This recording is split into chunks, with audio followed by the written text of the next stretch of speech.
सरदार वल्लभ भाई पटेल भारत की एकता के शिल्पी, जब हम उन्हें सम्मान देने का काम कर रहे थे, समाजवादी पार्टी उस दिन जिन्ना की आरती उतार रहा था। ये तो इनकी स्थिति है। इनको राष्ट्र को जोड़ने वाला और राष्ट्र को तोड़ने वाला किसमें भी अंतर महसूस नहीं। इसलिए मैंने कहा कि शक्ति देना आसान है लेकिन बुद्धि देना कठिन है, बहुत कठिन है। हर व्यक्ति इसको नहीं कर सकता है। और महोदय, यहां पे इसके अलावा यहां पर एक नई चर्चा परसों कह रहे थे नेता विरोधी दल, उस दिन कह रहे थे खेल के बारे में,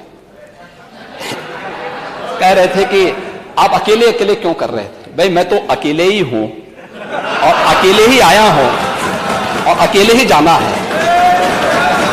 मैं तो अकेले ही जाता हूं महोदय। हाँ, मॉल में भी जाता। नहीं, बॉल नहीं, मैं यही कह रहा हूं। लेकिन ये कैसे खेलते थे इसका मैं एक समाचार पत्रों को देख रहा था। मैंने कहा नेता विरोधी दल बहुत बड़े खिलाड़ी होंगे तो हो सकता हम इनका नाम किसी पुरस्कार के लिए भेज दें। भाई यूपी के किसी खिलाड़ी को मिले तो हमारे लिए तो ये बहुत अच्छी बात होनी चाहिए। हमने अभी तमाम खिलाड़ियों को नौकरी के दिए। अभी याद करिए, हमने एक अभी नायब तहसीलदार बनाया, यादव लड़का, अच्छा खिलाड़ी है यूपी का। हमने भेदभाव नहीं किया, वो योग्य था।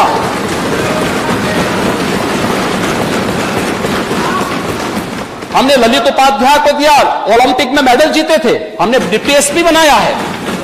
सैकड़ों नौजवानों को जो खेल में हमने उनके लिए नौकरी के द्वार खोले हैं। तो मैंने कहा हो सकता है कि राजीव गांधी खेल रत्न पुरस्कार जो दिया जाता था, जो आज हमारी सरकार ने, डबल इंजन सरकार ने जिसे मेजर ध्यानचंद पुरस्कार के रूप में घोषित किया है, तो यूपी के भी किसी व्यक्ति का नाम डालें। और मैं तो ये मानूंगा कि भाई मेरे पूर्ववर्ती सीएम का नाम अगर उसमें आ जाए तो अच्छी बात होगी। तो मैंने कहा देखो अच्छे खिलाड़ी हैं लगता है। तो देखिए क्या आया था दृश्य। महोदय मैं थोड़ा इसको पढ़ लेता हूं, उसमें औरों के कोटेशन नहीं है, कोटेशन मैं आपके सामने ही पढ़ूंगा। देखिए इसमें था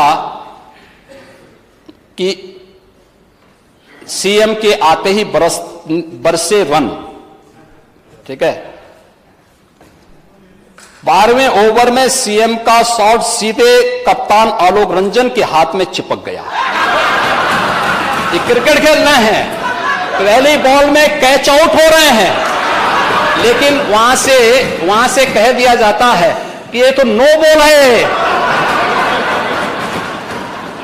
और अगर वह ये छक्का मारते ना तो कहते रहे छक्का मार दिया, तो ये ऐसे ही छक्के हैं। नो बॉल को छक्के से आप जोड़ देंगे। और तब महोदय तब देखें शिवपाल जी ने तब फिर टिप्पणी की थी। शिवपाल जी उस समय कैबिनेट मंत्री थे। देखिए कुछ चीजें तो बहुत होती हैं। भाइयों बिन होई न प्रीति, भगवान राम ने बात कही थी, मैं उस पर भी चर्चा करूंगा। उन्होंने, मैं आपको पूरी चौपाई सुना देता हूं। उन्होंने कहा था विनय न मानत जलधि जड़, गए 3 दिन बोले राम सकोप तब।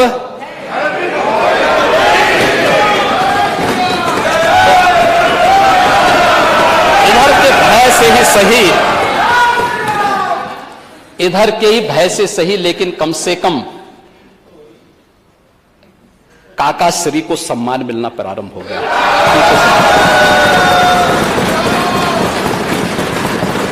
उन्होंने उस समय बहुत अच्छी टिप्पणी की थी।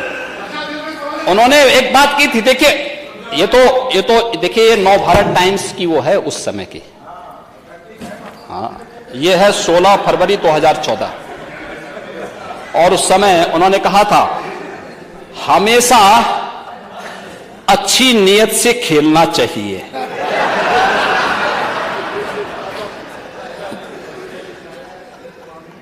मेरे पास भी खेल का सर्टिफिकेट है और मैं आज भी खेल रहा हूं। हालांकि मंजिल तक पहुंचने के लिए खेल के साथ साथ दांव पेच भी आने चाहिए।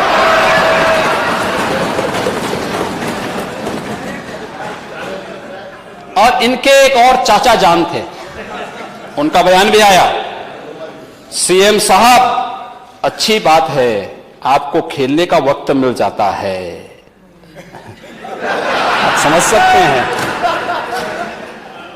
खुदा न खास्ता आप हार जाते तो मैं यही कहता कि अधिकारियों का ध्यान खेल पर ज्यादा है, काम पर कम। अधिकारी हार गए तो माना जा सकता कि थोड़ा बहुत काम कर रहे हैं। आप जान ही रहे हैं कौन।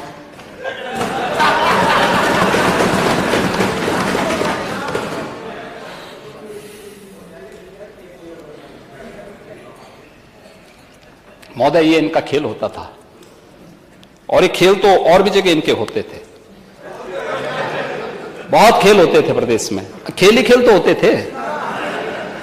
खेल तो प्रदेश की जनता ने बहुत देखे हैं महोदय। इतने खेल, लैपटॉप घोटाले का खेल, खाद्यान्न घोटाला का खेल, गोमती रिवर फ्रंट घोटाले का खेल, केक की रिपोर्ट अभी आई है एक